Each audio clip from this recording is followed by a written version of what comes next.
informal session. Thank you all for coming. It's wonderful to see you, and thank you, Steve Fuller, for coming. It's funny because I will introduce Steve Fuller more formally in the next session. And in fact, in a way, this whole session is intended to be an introduction. So I'll just begin by saying that I have had the really huge pleasure of spending the last week reading over a lot of Steve Fuller's work, much of which I knew before, and some of which you've heard in courses and elsewhere, and some of which was new to me, some of which I had read with enormous care 15 years ago, but hadn't read since. And one of the great pleasures of reading an entire body of work, not that it would be possible to, in a week, read the entire body of Steve Fuller's work, as I'll explain in one moment, but reading an entire body of work, you begin to see connections, also leaps that one doesn't see when one's reading them as they come out with intense attention only to the particular subject of the particular work. There's something really moving and also quite astonishing in meeting at once the body of work, especially of someone like Steve Fuller, who I will introduce simply by saying you will meet very few people who are as deeply committed to discourse, who are as bold in their thinking, who are as thirsty for conversation, who are as challenging and clearly interested in together with other people knocking out traces, examining assumptions and presumptions that may or may not be true, that have been taken to be true for a long time, in challenging accepted wisdom, in slaughtering golden calves and sacred calves, and there is something just astonishing. I also think fundamentally Talmudic about the career and the work of Steve Fuller, who has to date published 22 books by my count, and many in different editions, some in different editions in different countries. They have been translated into 19 languages by my count, and as well as several hundred academic articles, which I did not count, but I'm told, and I looked at them. They go on for pages and pages and pages. So we are really delighted and really honored. Steve Fuller is more the sort of person you can admire than accept as a model, because 22 books, that's a lot of books. And also what I say in them, that's another reason why you might want to. So ultimately we will use most of our time to try to understand the trajectory of, Sure. of your career, but let's start with your background. Where were you born? I was born in New York City, and in 1959, and I was raised as a Catholic, but not in any kind of serious way. In fact, I'm a product of Jesuit education, which should indicate to you just in a way that my Catholicism was kind of always a gaming subject, you might say, right? Because the whole point about the Jesuit education is it's really about opening up your mind, and opening up your mind to the world, to God, to questioning, to all that kind of stuff. And that was the way I was educated. And then I went to Columbia University, and I did my undergraduate degree in history and sociology, because that was basically the degree. It was an interdisciplinary degree, but it required the fewest requirements of any degree in the university. And so that allowed me to take all sorts of subjects. But my end game was always going to be about philosophy. When did you first know that would be your end game? Oh, when I was in the Jesuit training. I mean, in fact, it was the Jesuits who convinced me that if you really want to exercise power, you have to do it through education and basically by going to the fundamentals. And of course, you know, with the Jesuits, this was about theology, and theology was actually my best subject in high school. That was the subject, and you know, I graduated first in my class and all this, and theology was the subject. But of course, if you're moving in a larger, more secular world, it would be philosophy. So the people in philosophy, the philosophers who always animated my imagination were the ones who I actually thought made a big difference in history. So people like Plato and Kant and Hegel and Auguste Comte. You know, I have a chair now named after him. Right? These were the kind of people who, even at the teenage years, I had read those people. You know, not in depth at that time, but snippets, and I got a sense of where these people were coming from. And I have to say, by the way, I don't know if this is so popular now, but when I was a kid, it was quite popular to read biographies of philosophers. So Will Durant, the American Will Durant, right? And I read that kind of stuff. And so people, you know, the biography of Voltaire and Rousseau and people like that, that actually made a big difference to me in terms of thinking about how do you want to conduct yourself in the world. So all that stuff was very much part of the background. And then I got a fellowship to go to Cambridge, did history and philosophy. Well, wait, we're getting ahead of ourselves. Just Okay, a little bit. sorry. One question still up before I leave the Jesuits, whom I love so well. Did your propensity to challenge orthodoxies come up when you were in religious school? Well, yes. No. And how did they accept that? No. But this is the point about going to Jesuit school, not just a normal Catholic school, but Jesuit school. Because if you, let's say, were thinking about a topic to write an essay for a class, right, the Jesuit teacher would always ask you, why is this interesting? Why is this important? What's the point? You know, in other words, actually, the Jesuit education would always put you on the back foot, you might say, and always force you to have to justify yourself. That is the point of the Jesuit thing. So even in mathematics class, I've written about this in the past, that let's say you're doing a geometric proof, right? And the teacher has laid out the first few steps of the proof, and then the question is, what's the next step? And then someone will put their hand up and give an answer. And then the teacher will not say right or wrong, but actually ask, does anyone disagree? And in a way, the only way to score points, and this is, and Jesuit education was to a large extent about scoring points in a certain way, you had to disagree. And so you get all these kinds of disagreements flowing over stuff at the end of the day where the student who made the first comment was right. But this was kind of part of the, you were always kind of on your toes. You're always on your toes. This was what the whole education thing was about. And that's kind of the way in which I've sort of operated. And did you ever have an opportunity to put your teachers on their toes?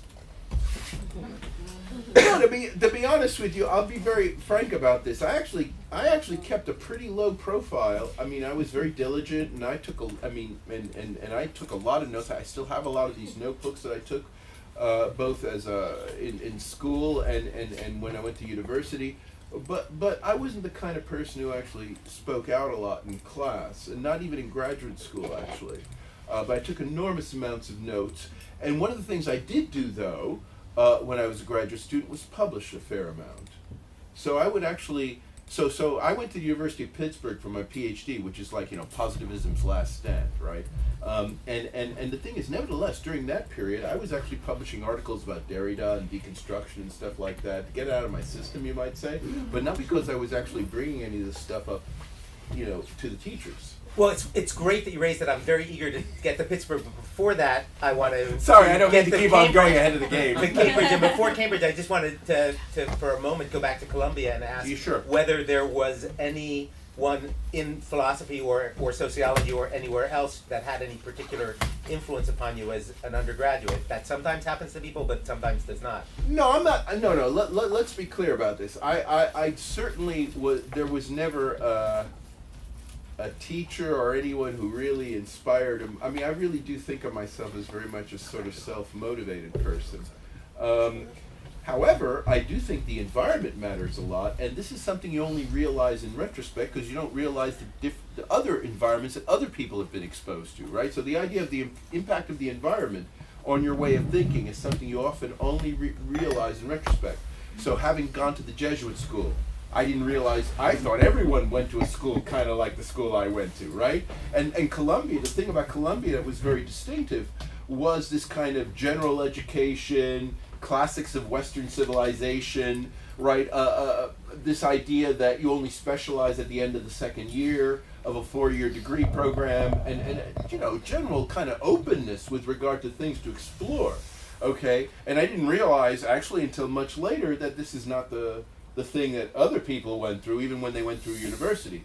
So I do think the environment issue, the liberality, you might say, a combination of a very critical kind of orientation and also a very liberal spirit. And this is one of the reasons, you know, again, not to jump the gun too much, but one of the reasons why over the years I found Karl Popper an attractive figure is that this is the kind of world I've kind of moved in, which actually does the benefits of being critical and liberal, being both, right? And that, I would say that about my educational experience, even going back to the Jesuit years and moving forward. Wonderful. So then at the end of Columbia, you get this Kellett Fellowship? Is that Yeah, what it's called? exactly. That's Which what is- gets me to Cambridge. Which tells you that you can go to Oxford or Cambridge, your choice, and you choose Cambridge. What are you going to England for? What are you hoping to find there? Well, this was the point where I was very explicitly going to make the transition to philosophy, because I've taken undergraduate courses in philosophy and so forth, but I chose the history and sociology major largely because of the liberality that it allowed to do other courses. Whereas if you actually focused in philosophy at Columbia, which is already a very analytically dominated department, you pretty much had to do philosophy only, and in the relatively narrow way in which analytic philosophy was being conducted. And I didn't want that. But the point about going to Cambridge was then to make the transition, and history and philosophy of science would be the way formally to make the transition right into philosophy. And so I was there for 2 years, and I spent the first year basically just doing courses in philosophy, and I got very much up to speed on the latest analytic stuff. And at that time, when I was there in the late 70s, Michael Dummett was sort of the flavor of the month, and he's a very interesting person, by the way, and had a lot of influence on me, because he's one of the people who really, in a very deep kind of way, explored the implications of anti-realism at a metaphysical level in all sorts of different realms. And if you read Truth and Other Enigmas, that book of his from the 1970s, that's the book that I was really focusing on in my first year when I was at Cambridge. And then the second year, when I did the MPhil properly, it was with Mary Hesse in History and Philosophy of really? Science. Yeah, and that was much more, you know, for those of you who are familiar with my career, that's much closer to, you know, Yeah. because she was talking about the Edinburgh School and Bloor and Barnes and all that kind of stuff that was very hot, you know, in those circles, the nascent science technology studies circles in the late 1970s. And she was the entry point to that. Now Did you write a master's thesis? Yeah, with her, yeah. And what was it? Oh, interesting. It was on the concept of reduction in phenomenology and logical positivism. That was what it was on. And I still remain very interested in the concept of reduction, and I think it's not as bad an idea as a lot of people think. Let's put it that way. So then you go back to the United States to Pittsburgh, which is clearly, I mean, then as now, even more than now, one of the best programs in HPS programs in the world, but also one that is famously conservative, and also among these programs it kind of famously puts emphasis on philosophy. Yeah, let me tell you something about how I got there, because that might be of interest. I originally applied, but the first place I wanted to go to was Princeton, and I actually got accepted to Princeton. But the problem was, the year that I applied, so we're talking about 1980, 81, or 79, 80, that Thomas Kuhn had just left Princeton for MIT. And the reason why I wanted to go to Princeton was for him, and that's when they still had a history and philosophy of science program there. But as soon as he left, they disaggregated that, and they just had a history of science program. And so I got accepted into the history of science program, and I remember being interviewed by Michael Mahoney, the historian of mathematics. Some of you may have heard of him. And everything went fine. I got one of their main fellowships. I turned it down because I actually wanted philosophy in the PhD. Then I got accepted by Harvard, history of science. Everett Mendelsohn was the head at the time. I turned that down too. because when I looked into it more, I realized, well, this is going to be pretty straight history, right? It's not going to really have a lot of philosophy, and you know, I'm not really going to be satisfied by this. And so then I took Pittsburgh. Then it's interesting that when you went to Pittsburgh, your supervisor ended up being Ted McGuire, who is like historian's historian. Yeah, but there was a reason for that, and that has to do with Larry Loudon having left Pittsburgh. Okay, because that was the reason why to go to Pittsburgh.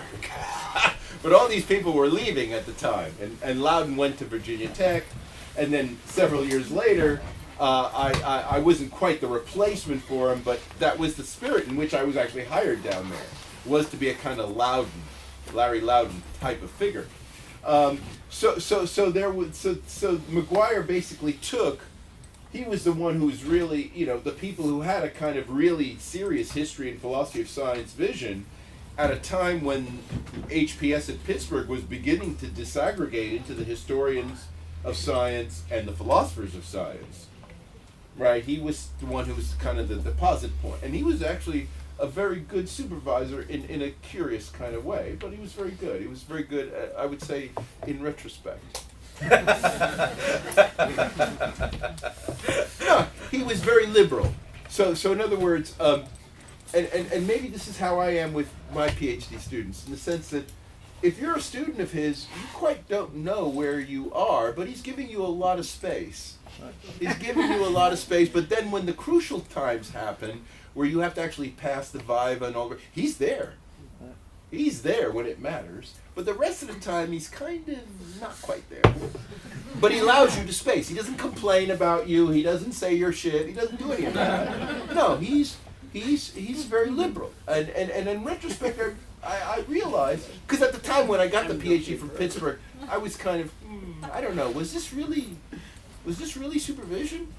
But in retrospect, I realized, yeah, it was good. It's good for very bright and very not too bright people, not for the mediocre. That I think is true. I don't know. I think not too bright people would also get lost. It's good just for very bright people.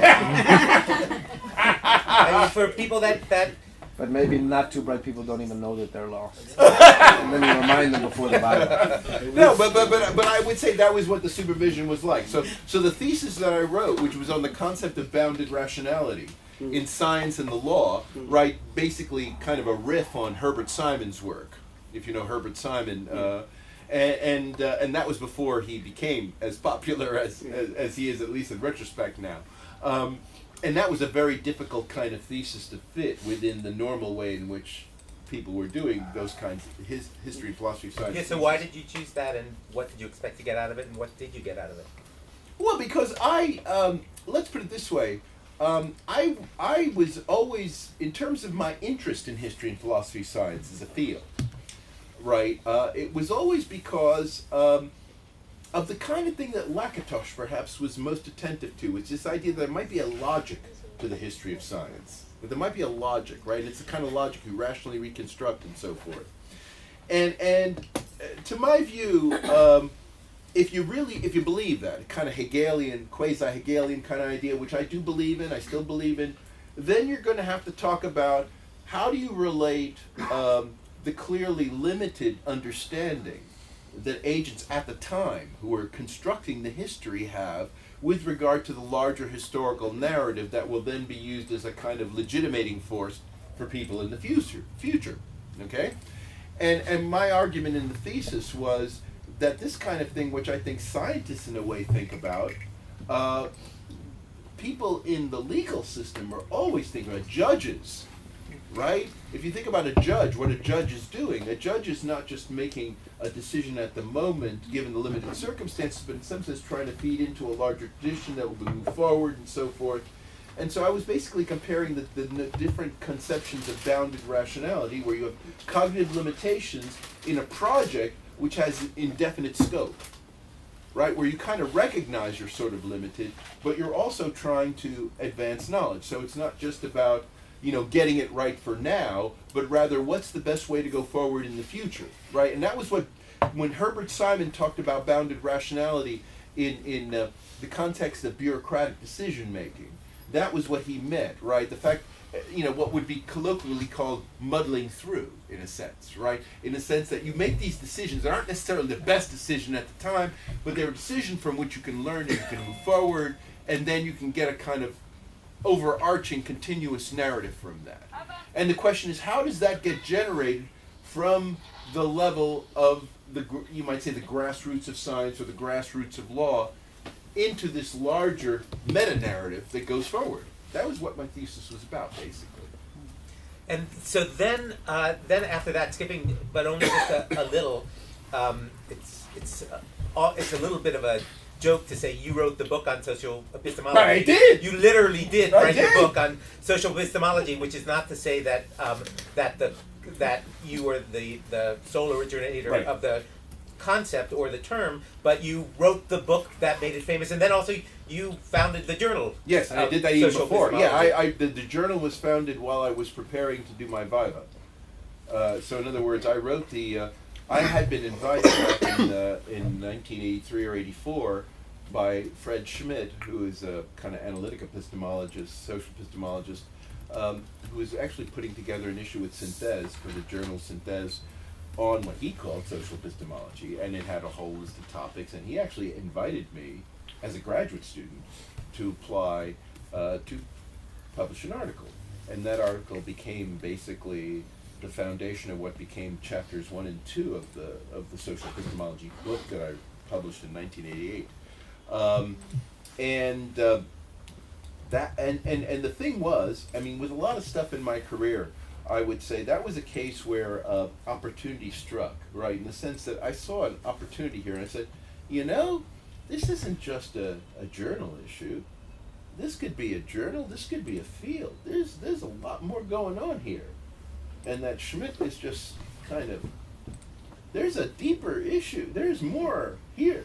And that was where, but he invited me. So so it was from the analytic epistemologists who were thinking about how to, in some sense, because you know what analytic epistemology is like. It's very individualistically based, and for them the social is this kind of thing they have to go out toward, right? They don't start with it. Even more so, I mean, to some of the analytics, just the pairing of those two words, social epistemology, is oxymoron. It's an oxymoron, or crime, sure. or shotnez, or metabolism, or no, monstrous. this is why for the analytic guys, the whole idea of social epistemology was this like very radical kind of thing, right? And when I looked at it, I thought, well, yes, this is a great topic, but much more can be done with it rather than adding an epicycle to analytic epistemology, which is the way in which I think social epistemology exists within analytic epistemology today. Namely, we've got the individual epistemology, and then we got some social stuff, rather than saying that the nature of knowledge itself is fundamentally social. So for those in the room who are not Ori, and there are a few of them, explain a little bit about what you were trying to accomplish in or what social epistemology is trying to accomplish. Well, social epistemology, okay, so the idea here, I mean, there are kind of two ways of looking at this. First of all, there's the kind of situation we were in the late 1980s, which I think is not so different from where we are now, but it was really very clear in the late 1980s, was that on the one hand you had a kind of a normative epistemology, philosophy of science, and that was making claims about the nature of rationality and so forth, and usually these were being pitched at a very kind of abstract level. I mean, where it always turns out that most of the actual stuff that we normally call science was bad, basically. I mean, I think that's, right? So by any kind of whatever theory of rationality you had, science was always falling short, even though science was supposedly the premier form of knowledge production, okay? And so that was on the normative side. On the other hand, we had this kind of history of science and sociology of science that was emerging, and that was making a lot of very interesting empirical observations about how different it was from the normative stuff, but clearly, in a sense, in the spirit of being either critical or indifferent to the normative issues, right? So in other words, what these historians and sociologists of science were doing, and I'm talking about here, if we're talking about the late 1980s, we already have books like Laboratory Life by Bruno Latour. We already have the strong program of the Edinburgh School. We already have much of the theoretical framework of what now gets called science and technology studies on the table. And that was very normatively, either just critical of the normative stuff or indifferent in terms of the normative implications of all of this empirical historical stuff, which I took very much at face value, right? So in other words, I thought they weren't wrong. They actually were pointing out stuff that was actually happening. And so then the question becomes, how do you put these two things together? Do you just say the normative project is just a waste of time? Which did seem to be what a lot of historians and sociologists were saying and still are saying, right? Or rather, is there some sense in which you need to kind of reconstruct the normative project, taking seriously all of this, broadly speaking, naturalistic input that we're getting, right? That in a sense we need to construct norms that can be adhered to by the kind of creatures that we normally call scientists. And I'm leaving open issues about whether they're human or whatever, because we can maybe talk about that a little later. But the point is that this is where I was coming from. I was coming from that kind of an angle, namely to reassert a kind of normative position, but taking very seriously the empirical and historical stuff that was very much coming on stream at the time. So then when the science wars broke out, 4, 5, 6 years later, were you Switzerland? I see what you're saying. No, in fact, I was kind of on the side, I was very clearly on the side of the science and technology studies people. In fact, more so than I would say even Bruno Latour turned out to be. In the sense that I believed that here's what I believed at the time, and I still believe it, is that the scientists really did not get a grip on the way in which the history and sociology of their own fields had changed, especially with the end of the Cold War and so forth.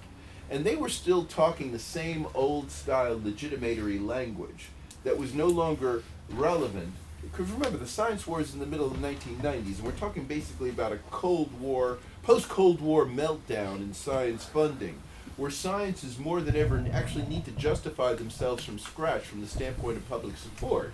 You couldn't just take it for granted as part of the way in which the country defends itself, which was really the Cold War. The Cold War was the golden era for science policy from the standpoint of scientists getting their way.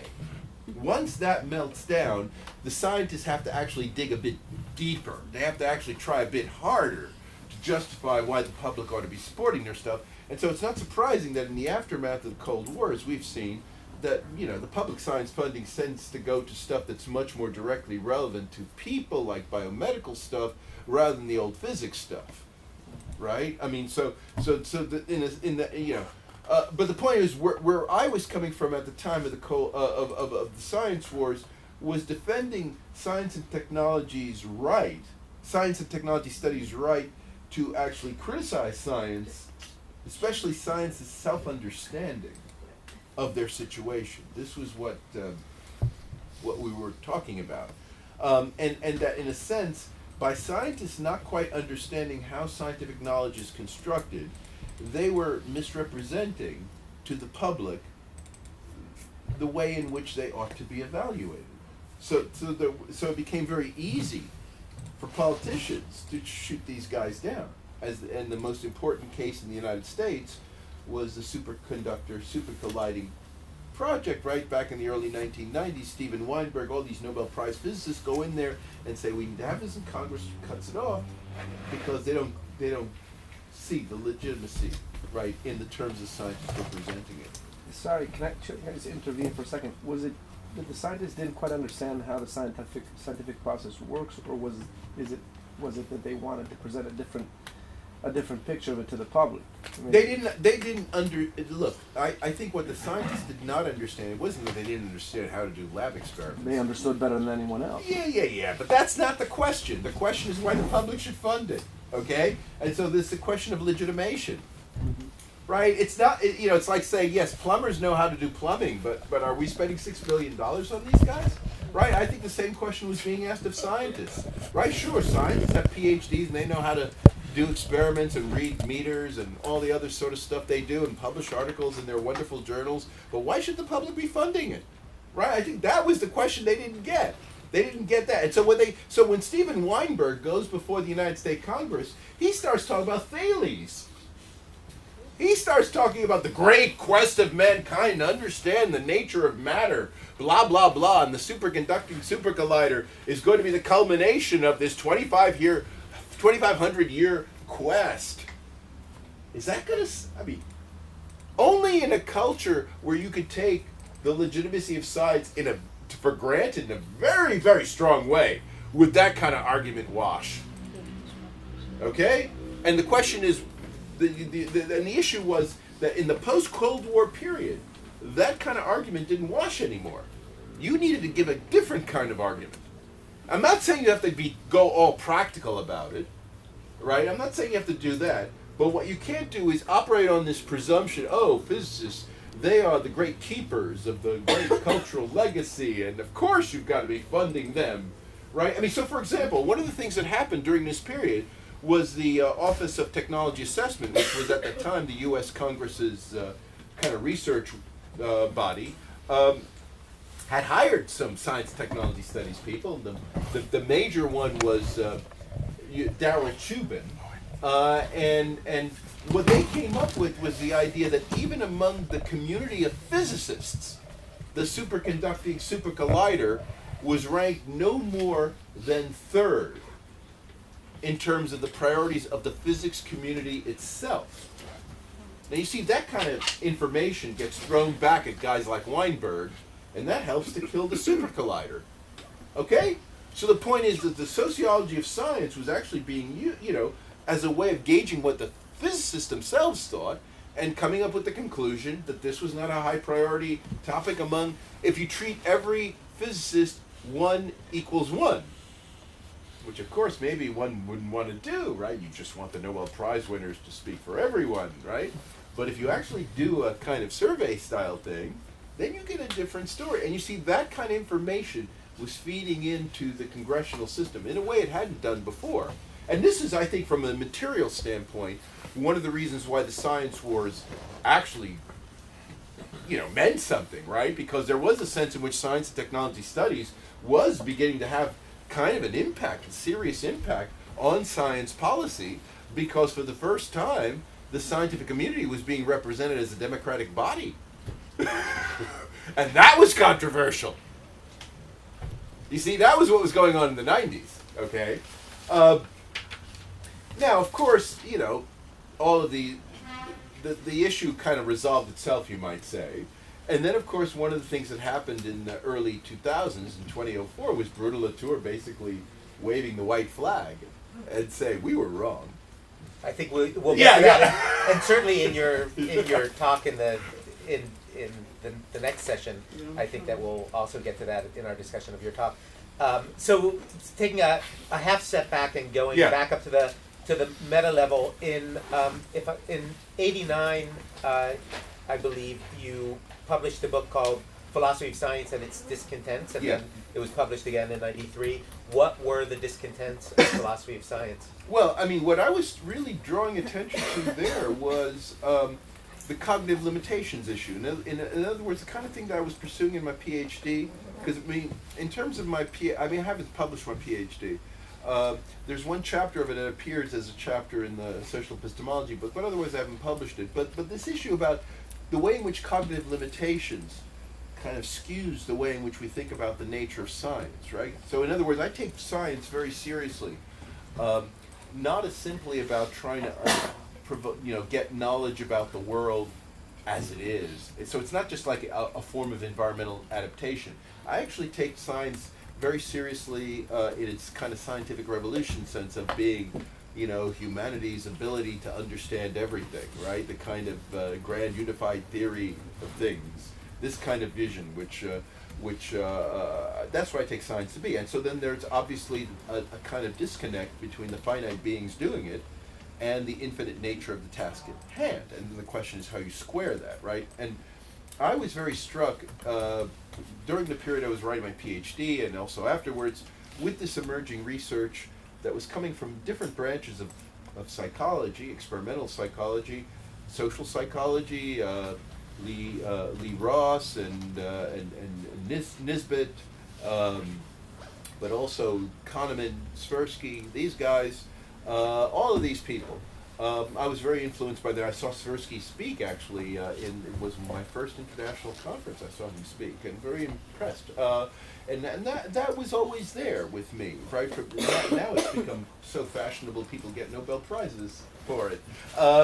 But that was what. If you look at that book, Philosophy, Science, and Discontents, it's basically how do you deal with the problem of scientific rationality in light of the quite clearly evidenced forms of cognitive limitations that people have.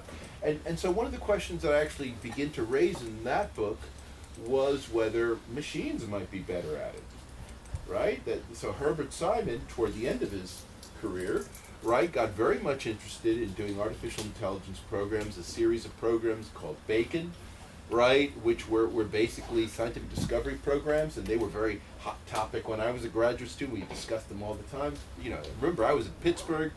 Herbert Simon was across the street at Carnegie Mellon, right? So there was a lot of serious discussion about that kind of stuff, and I took that pretty seriously. So even if Simon's own programs didn't work, I took seriously the idea that maybe in terms of the kinds of beings who could instantiate the sort of classical theories of scientific rationality, ranging from Bayes' theorem through the Carnapian forms of inductive logic to even Popperianism, it might not be human beings that we're talking about. We might be talking about some other kind of entity. And I always thought of the possibility in terms of a corporate entity, which I think Popper was very much on top of, namely, you are your own best conjecturer and your fellow's refuter, right? And so there's a kind of corporate kind of implication there, or a machine.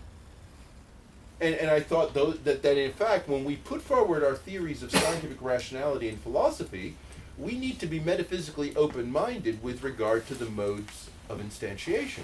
So rather than saying that theories are false because real human beings don't live up to it, we should say, actually, we're giving a theory about some other kind of being. And then we might think about how do we get that kind of being? Through social arrangements, or through a certain kind of machine, or whatever. You see, and that was kind of my point, right? So in other words, the normative project has to keep on going through, even though there are all these empirical resistances to it. But what this may require is that we become metaphysically more open-minded with regard to how the norms are in fact instantiated. And that's always been very much, if you look at the way my work has developed in the subsequent years, that's kind of where I was always going. Well, one feels that one sees the line between what you just described and the transhumanism. Yeah, exactly. In a way, yes. In a way, my openness to transhumanism, to get to the end of the story, as it were, is born of this, right? Is born of this kind of metaphysical liberalism, you might say I have. So in other words, if the norms are kind of compelling in principle, right, which is always the point that philosophers make at the very beginning, right, that there's something intuitively compelling about whatever, Bayes' theorem or Popperian falsifiability, there's something intuitively compelling.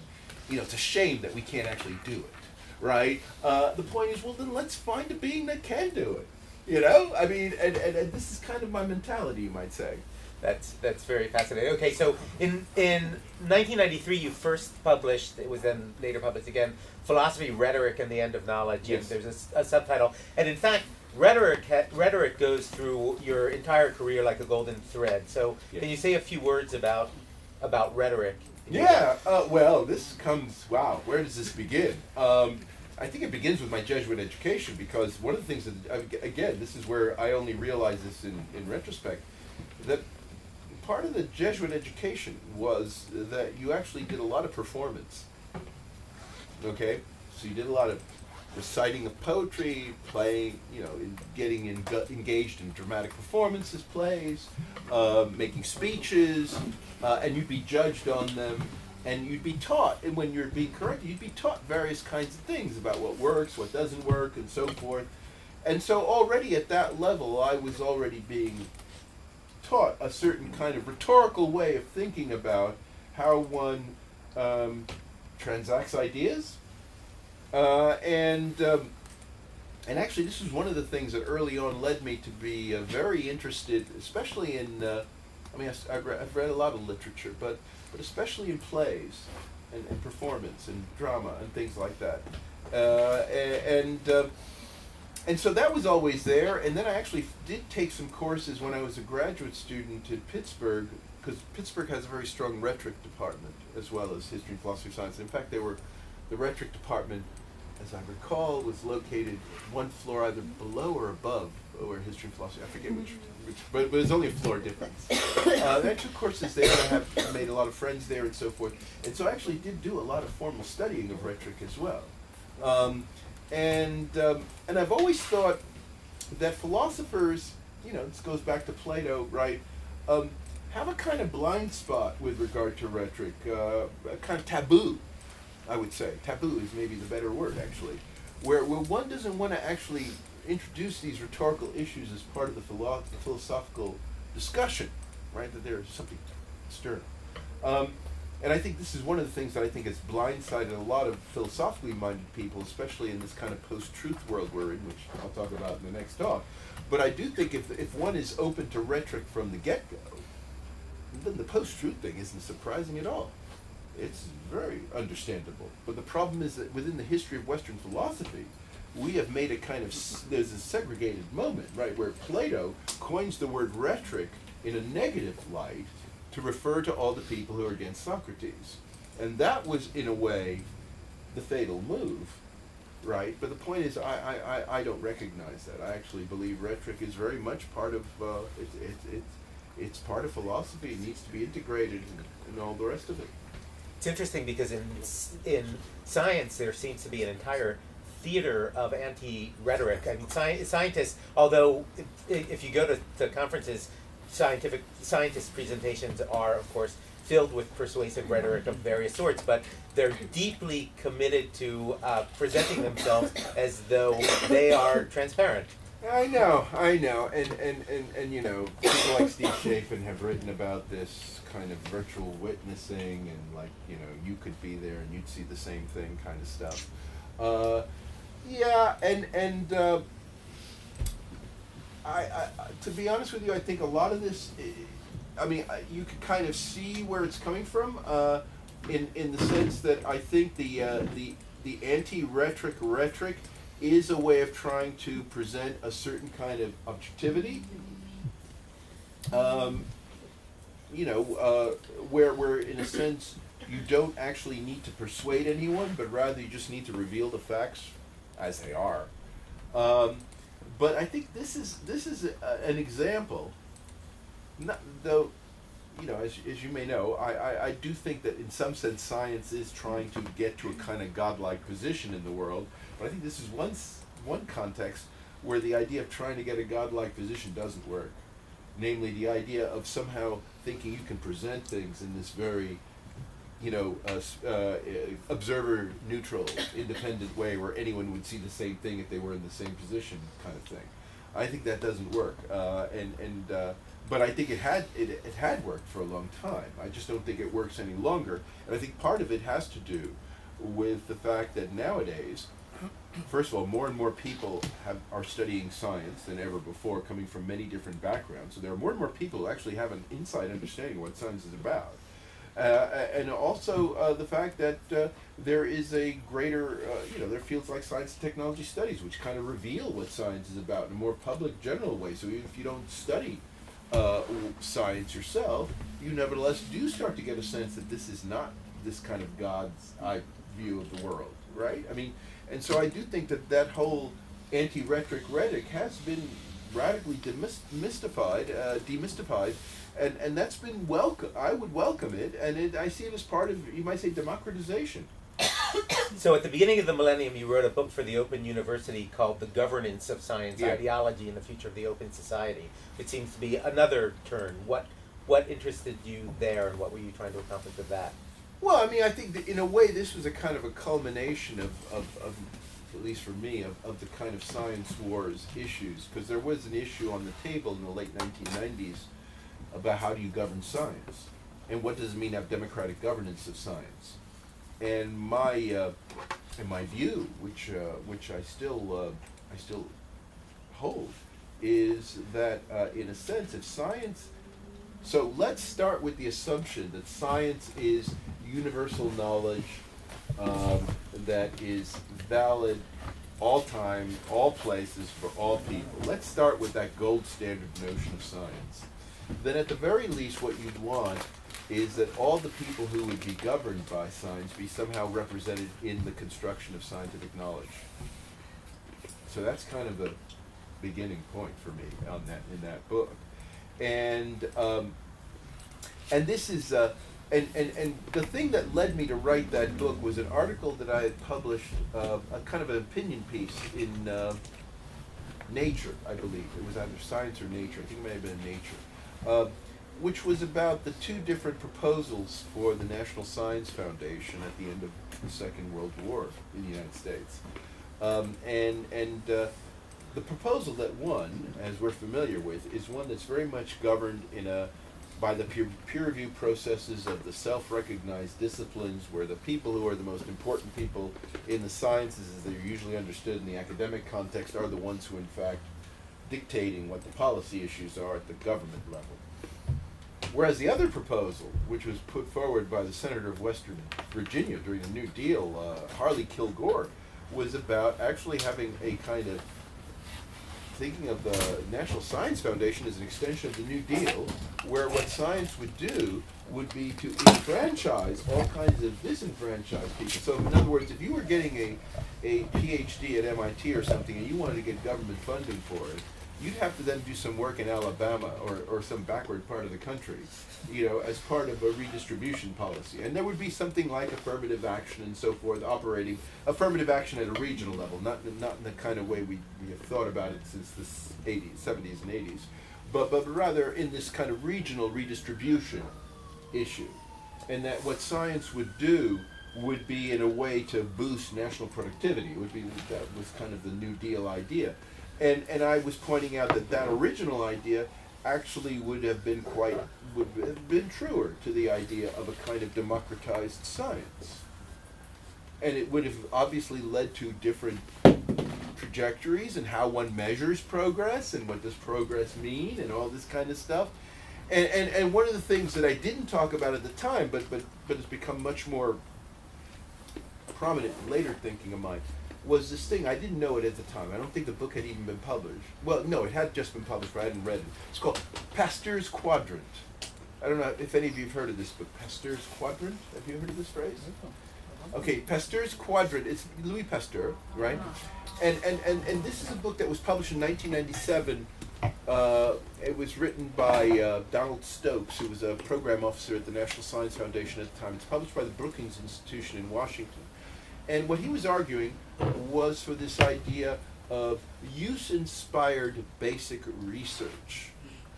Okay, so in other words, this would be basic research in the sense of going for fundamentals and so forth.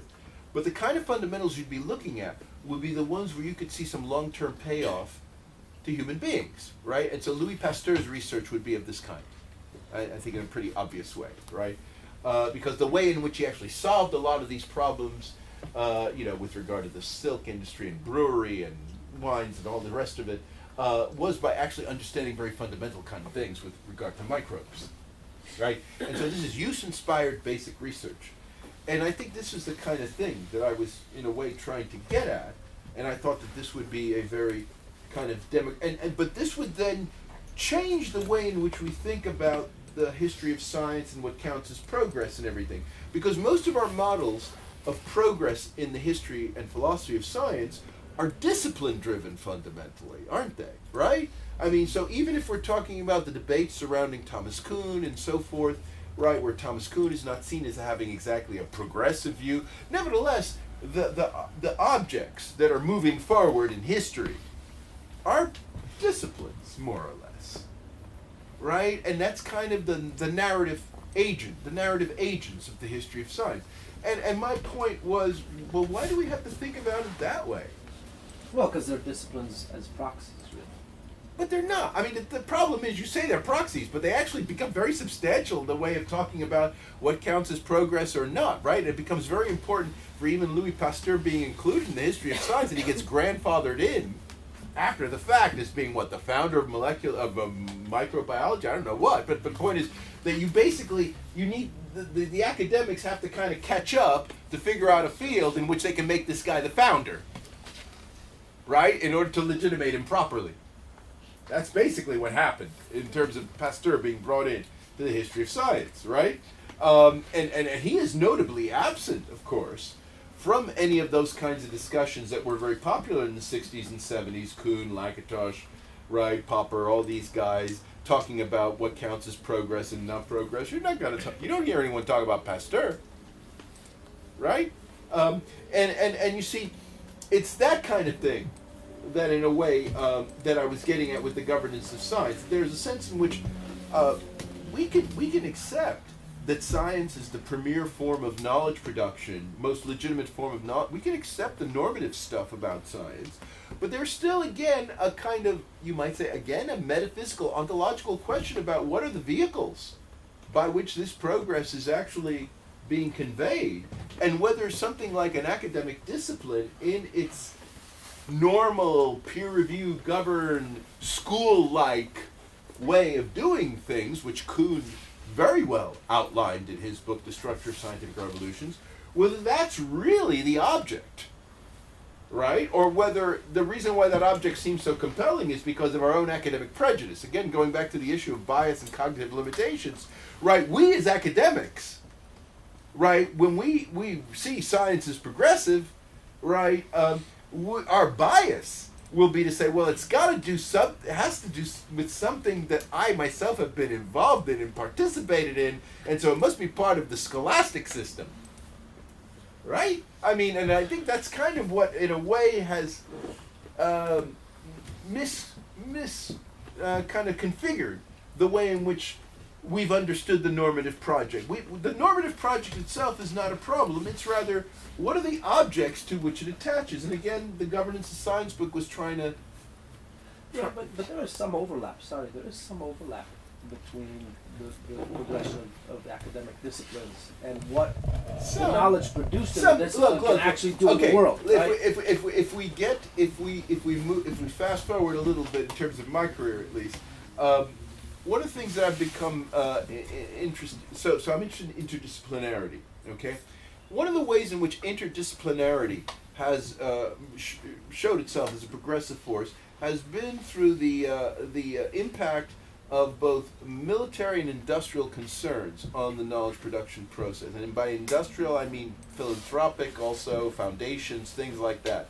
And these have often been the vehicles by which a disruption has taken place to the academic system to enable new forms of knowledge to be produced. And I would say in the 20th century, something like the Rockefeller Foundation, in terms of the creation of the field of molecular biology, is the kind of object lesson in this, okay? Where this is not a field that would have come into being if we just allowed disciplines to carry on in the academy in their Kuhn-like fashion, okay? This wouldn't have happened.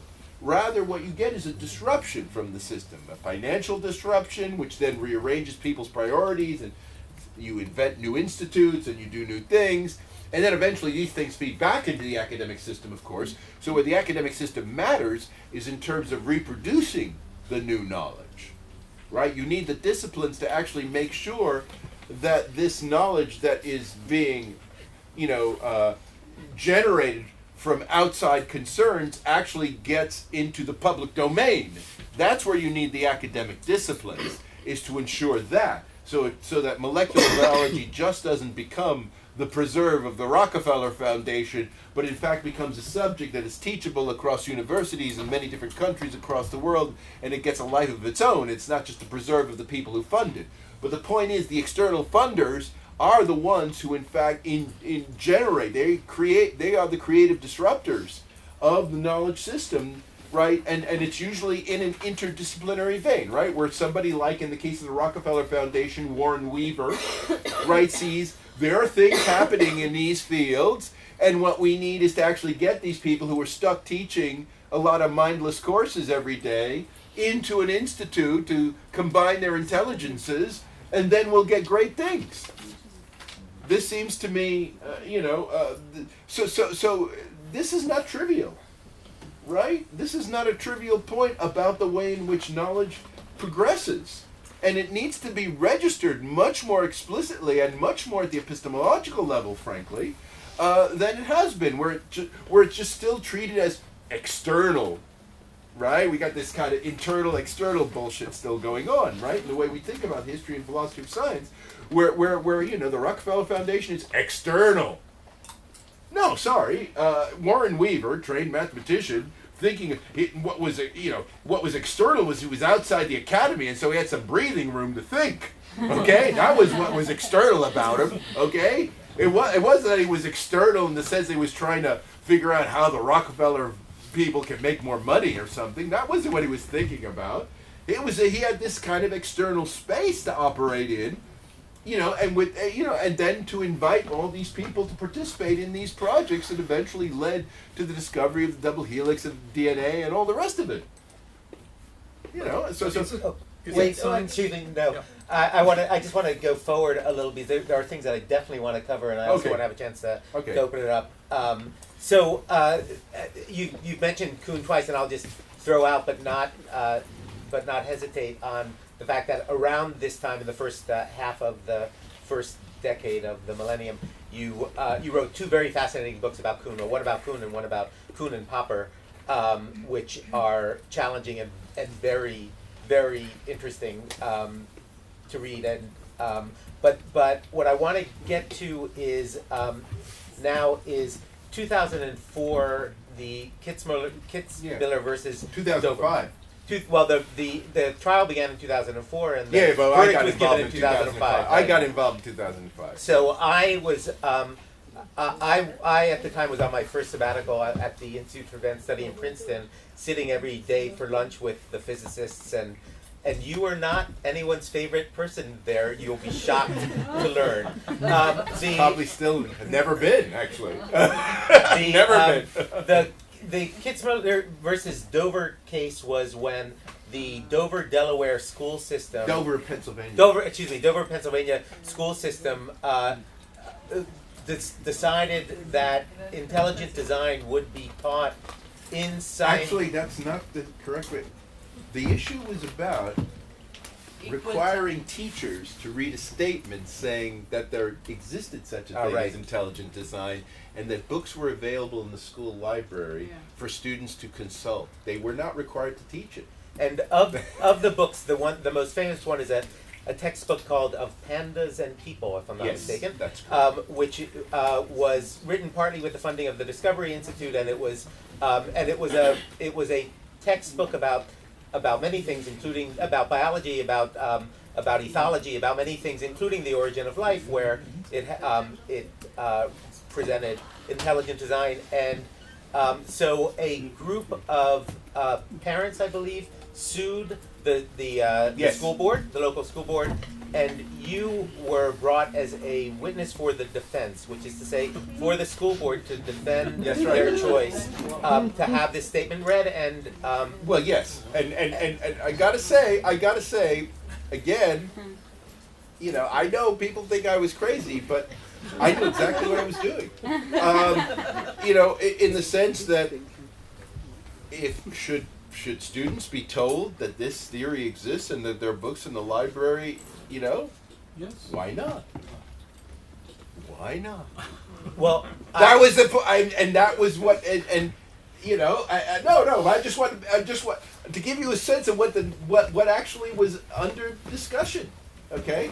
Because then we can go on and talk about why it turned out the way it did, but that was the official issue. The way that it turned out, the final verdict was that the school system, that the school board could not have forced teachers to read this statement. That was the final decision. But I have used the transcript, which I, along with portions of your dissertation, I read over Shabbat. Again, it's fascinating reading, and I just to give a small sense. Actually, I mean there is actually a fairly, I think, serious philosophical discussion. There was space in the courtroom for you to express yourself, and I felt like there was a fair amount of actual intelligence in the room, not just yours. I mean, just that it was one of the nice. You're including me. One of the interesting things about this is the seriousness with which it was taken. But I did want to just because it's so fun, read after the morning break, the beginning or the lunch break, the beginning of the cross-examination. The cross-examination opens like this: Q, which is the question. The lawyer says, "You're not a scientist, Professor Fuller." "I am not a scientist." "That's correct." "You're not an expert in any of the biological sciences." "I am not." "You're not an expert in any of the natural sciences." "No, I am not." See, I'm an honest guy. "You're not a paleontologist." "Certainly not." "You're not an expert on education." And it goes on like this for 2 pages. One after another. And I can't tell from the transcript, I could never tell your tone of voice, but you are the absolute model of equanimity in the face of this. You didn't even say "fuck you" once. No, what I did say, though, at one point, I don't know if it was to the cross-examiner or the initial inquiry, because I was there for the morning was basically the defense talking, having me give testimony, and then it was the cross-examination in the afternoon. I did say, and this is the thing that I think is probably most controversial, at least, is that I actually think people who are expert in history, philosophy, and sociology of science know more about the nature of science than practicing scientists do. This is something I did say under oath. Okay. You laugh.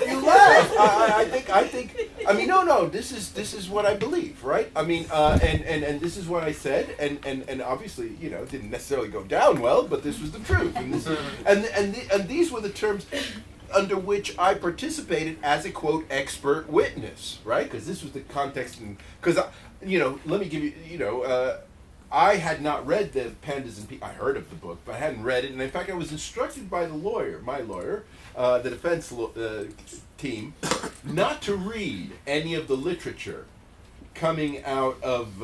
so you could speak in principle about... Exactly. They wanted me to speak in principle, and I spoke in principle. And I spoke, and part of what I was trying to do, obviously unsuccessfully, though interestingly not unsuccessfully in the sense that if you look at the judge's final verdict, he quotes me 12 times, 6 of them in support of the defense, 6 of them in opposition. So he did take me seriously. Yes, absolutely. Right, he did take me. No. So the lawyers, in their closing arguments, they all refer to you. Yeah. So, I knew what I was doing, okay? I wasn't being crazy here, and what I said was what I believed. And I do think that if people find what I did crazy, then they got to think about what the hell they're doing if they're in history, philosophy, and sociology of science, because there is, one of the things that I did say under oath was the idea of intelligent design has been, in fact, a very strong motivator in the history of modern science. My dissertation advisor, for example, writing about Newton and his theological things, and that you cannot deny that, right? That this is not just, as it were, bringing in a spurious, religious belief just because the people in the town happen to believe it, kind of thing, but rather the kinds of issues that intelligent design raise actually go to the heart of the nature of science. Okay? And insofar as all that was being required is that students be told that there are books available. They don't have to teach in the class, but they're just there in the library. I didn't see a problem with that. And I still don't see a problem with that, frankly. And I do think, however, what the issue was, in terms of the legal context, it's the United States, right? With the separation of church and state, and the way that's been interpreted. Okay? That, I think, is really... If you want to get to where the issue lie, is the fact that in the way in which the separation of church and state has been interpreted in the United States, that if you show any evidence, which was easy to show, that there was religious motivation to having intelligent design promoted, regardless of the scientific content, that made it suspect. Right? So in other words, the interpretation of the separation of church and state by the American judicial system is one that operates on the assumption that science and religion are mutually exclusive at And if you're doing one, you're not doing the other. And that is wrong. And one of your points is that Newtonian physics would not have passed this test. Exactly. had it been brought to trial. Exactly. I said all this. Yeah. And this is the point. This is why I'm saying that if you think what I did was crazy, then you have to think what you yourself believe about these matters. Because I do think this is a case where I actually took something that I think in this field is almost taken for granted as true, and just putting it out there. In a judicial setting. And I had no qualms the whole time. I thought, fine, I'll do it. I didn't, what would I win or not? I'll tell you what we thought would happen. I mean, because we weren't naive, okay? We weren't completely stupid about this. We knew that, in fact, given that the American Civil Liberties Union had lawyered up the plaintiff, right? So if you went into the courtroom, like, if you were me and you were sitting there, and you were looking at the audience as you were being, interrogated, you would see on the one hand the defense team with just a couple of lawyers, but then on the other hand, the plaintiffs had multiple lawyers and all sorts of people. It was a mismatch from that standpoint. Okay, but the point was, what we thought would happen was that there would be a divided verdict. In other words, that actually the case would be lost, so that was kind of granted. But the point was, intelligent design itself wouldn't be trashed in the process, right? And what the judge did, which was very damning to the whole issue, was he trashed everything, right? He trashed both the fact that the school board was smuggling in religion in the guise of science, but he also trashed intelligent design theory as just a kind of Trojan horse for religion.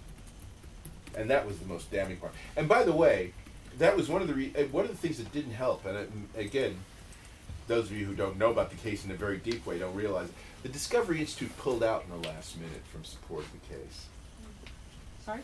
The Discovery Institute, which was behind the writing of the textbooks and actually trying to promote intelligent design in high school classes across America, and was funding a lot of the cases that had taken place up to that point, they pulled out of this case just before it started, because I guess they thought it was a no-win situation. And that's why, in terms of the people who testified on behalf of intelligent design, people, I'm not a member of the Discovery Institute, I'm not connected with them, so I did it.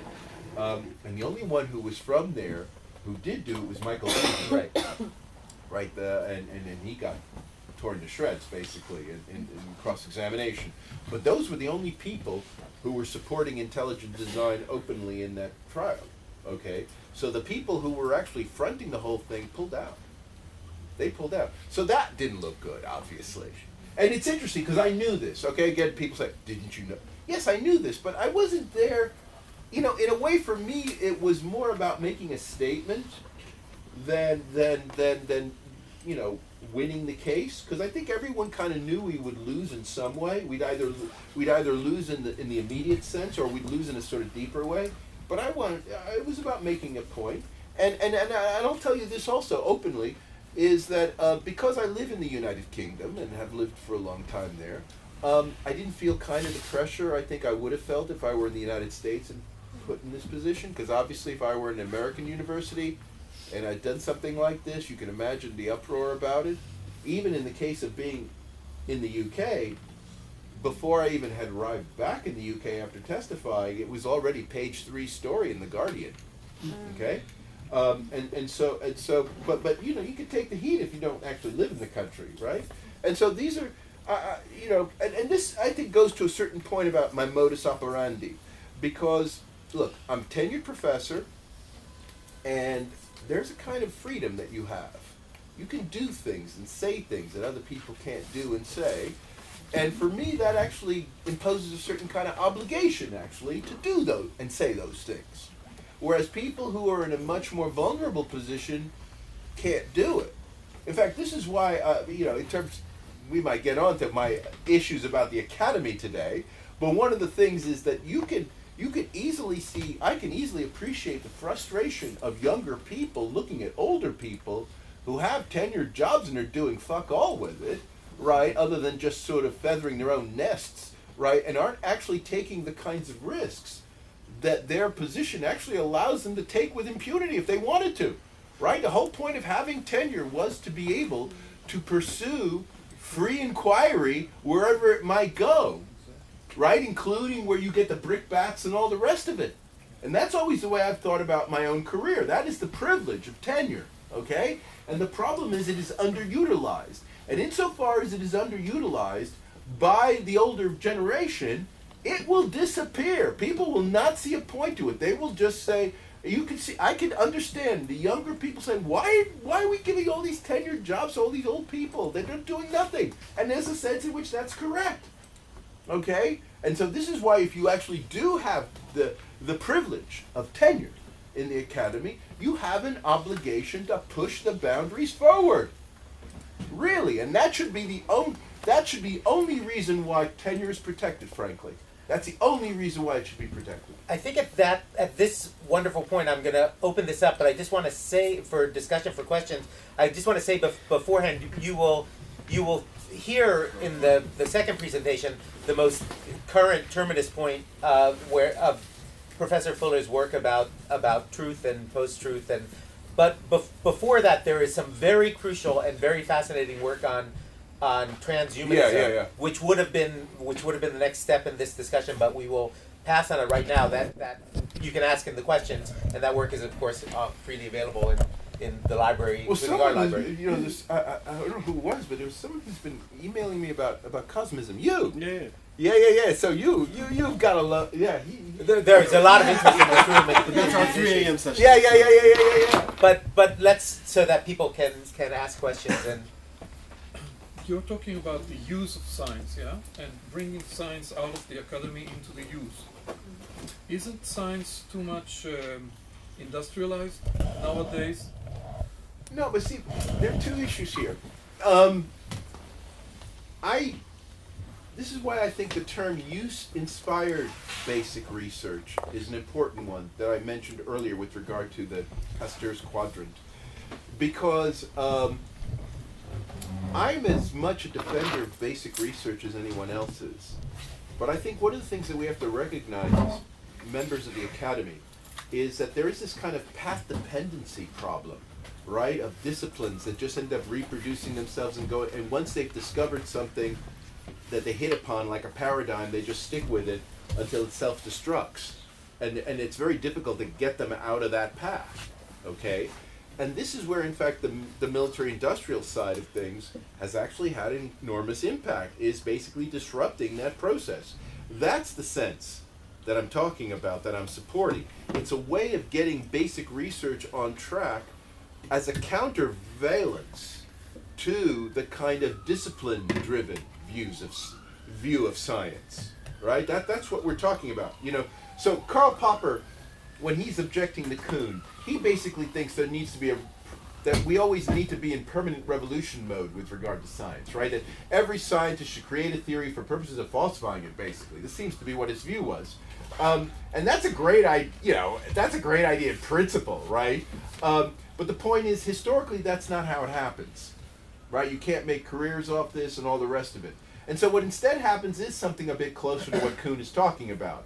But what Kuhn is talking about is not necessarily desirable, because you don't want to just have to wait until a science reaches a point of self-destruction because it can't go any further in what it's trying to do before it changes. You need something from the outside. And historically, from the outside has involved these military, industrial, business kind of things intervening in the process and rearranging things, which then eventually get reincorporated into the academy. So this is what I'm talking about. This is what I'm talking about. It's not quite the sense of it. I agree with you that the idea of science made to hire is a bad idea. But this is not what we're talking about here. We're talking about something different. We're talking about a level at which the military-industrial stuff hits the science at the fundamental level by getting the scientists to rearrange their agendas, to think in different ways that they wouldn't have thought in terms of their default trajectories. yeah. Yeah, you spoke a little bit about how maybe non-human agents could be involved in. Yeah. And so, as my general question to you is, how technology do you think has played a justifying role since this Cold War crisis or post-Cold War crisis, maybe in the Don Heidi kind of sense of, I don't know, technological realism, this kind of stuff? Well, look, I think there's a more there's a kind of a more fundamental philosophical basis here, namely that when we have put forward theories of rationality within philosophy, we've always had a very ambivalent attitude as to whether human beings are the instantiators of it, right? Because theories of rationality, you know, if you go back to like Leibniz or Plato or something, there's always in the back of your mind the impression that what we're really talking about is God's mind, right? That really God's mind is the gold standard. And the reason why humans are kind of privileged in the discussions of rationality has to do with this Abrahamic assumption that we're created in the image and likeness of God, right? And that's why human beings are being privileged in the discussion of scientific rationality. It's, you know, it's because of that, what I would say fundamentally theological notion. But if you, liberalize that and you say, well, actually what we're interested in is the idea, regardless of how it's instantiated, then there's an open question as to whether human beings are the best instantiators. And then you can open the question up to artificial intelligence and other kinds of modes. That's the way I look at the history. I was asking in terms of a bit more in terms of how the technology plays this virtual witnessing, for example, or how, as there's a certain crisis in, you know, in this legitimizing force that you spoke about, how technology comes into that vacuum or not. I'm asking. Well, I mean, I do think it is I do think that insofar as technology gets treated as having, as it were, better eyes than we do, right? This kind of thing. That is kind of playing into the trajectory I'm talking about, right? In the sense that the humans, in a way, are always treated as, in some sense, proxy for some kind of ideal form of observation or reasoning or something like that. And it may be within human capacity to create those machines that actually will outperform us, right? And this is where the artificial intelligence project, I think, gets some legs, is that there is this kind of idea. But I see it as part of pretty much the same history. Derek? Can I have like two comments? Yeah. Slash questions.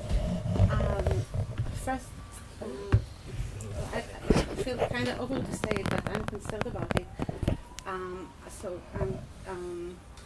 Well, I think that sometimes when like critical theory or sociology or science studies, when they study science, there's actually some kind of a competition going on, like who's creating the better knowledge, who's the expert, and I'm kind of wondering if we're being honest about it. And second, I'm thinking just maybe you can say something about the rational theology and its connection to science, because it's not like just theology, it should be like rational. And if we talk about intelligent design, then the question is it like... It's rational theology, for sure. Okay. No, for sure. No. So this should go in. Is it superstitious? No, you're right. No, okay. Great, thanks. Okay, so the 2 points. So let's take the first one first, because the second one is really fascinating, and I'm okay. The first one, look, certainly, and I think, you know, and this goes back to the comments I made when I was under oath in the trial. I actually do think there is a sense in which there's competition between science technology studies and professional science in terms of who understands science better. Expert. Yeah, exactly. I mean, and I'm very open about that. But of course, it is open to people who are trained professionally in science to learn something about science and technology studies and learn about the history and philosophy of science and to make themselves aware of this and to become, quote, reflective practitioners, right? That is not out of the, that is not an unusual kind of proposal, it seems to me. That seems to be something well within the ambit of science education, would be to necessarily incorporate teaching in history, philosophy, and sociology of science. So this is the way I would solve the problem, right? Would be an educational issue, right? It is not at all obvious to me. We too have to be like self-reflective. Sure. But that I the think. limitations of our knowledge. Yeah, but I have a feeling we do that all too well. To be honest with you, I think that this field suffers from a sort of humility has become kind of a bragging right in this field. You know, thinking about Donna Haraway and all those people. But never mind. I don't want to go into that right now. But the thing is, I do think that the issue gets the issue would be resolved. So in other words, there need not be a distinction actually between science, technology studies and professional science if the one were part of the education of the other. Yeah. Okay, so that's my point there. Now, with regard to the rational theology point, exactly right. Intelligent design. I mean, so if you go back to rational theology, especially, you know, when this was really kind of a fashionable topic in the Enlightenment and so forth, trying to get into the mind of God and figuring out all that stuff, yes, that there's a sense in which science was motivated, right, as rational theology, right, as the ultimate rational theology, right? And so then the interesting question becomes, science, you know, and this is where the issue, you might say, has a certain kind of resonance with what Richard Dawkins is talking about, except in a different way. So Richard Dawkins says science needs to replace theology. But what he means is, you know, getting rid of the belief in God and all of that. No, but the original notion was that science would in a way occupy theology, right? That science would be the subject through which you would come to understand the mind of God, right? So Stephen Hawking talks about this in a metaphorical way, but I think if you go back to the early modern period, they meant it literally, right? And this is what always made all these scientific revolutionary guys so heretical, and you know, why Newton had to hide his notebooks and all the rest of it, was because what these guys were trying to do when they were doing science, whether we're talking about Kepler or any of these guys, right, is they were trying to understand the mind of God. It was basically a way of doing a kind of rational theology. That was what, and that's why if you look at the people who really pick up on Newton once it's on the table, the theologians love this stuff, right? The theologians love this stuff in Britain in the 18th century. It's the argument from design. That's what Yes, it is. exactly, and then this is where we get to intelligent design, right? I mean, it's basically the downstream effect of this whole line of thinking, and this was the point I was making at the trial, right? So that rational theology is exactly what science, in a way, was. I mean, it was a kind of broader conception of rational theology in that it obviously had a kind of experimental and empirical component to it, right? That the more kind of verbal rational theology did not have. But you know, if you want to look at a transition person, somebody like Leibniz, right? Somebody like Leibniz who has a kind of foot in both camps in a way, right? He's exactly the kind of person we're talking about here. And of course that whole tradition, if you talk about William Whewell, you go into the 19th century, you know, even Maxwell has a bit of this going on still, right? I mean, you know, it has a long half-life, this idea, okay? And even Einstein flirts with it, okay?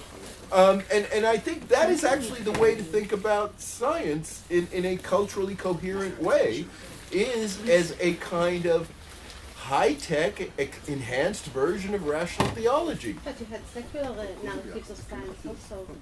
You have what? You had secular narratives. You had like non-secular, but then you had secular narratives of science also.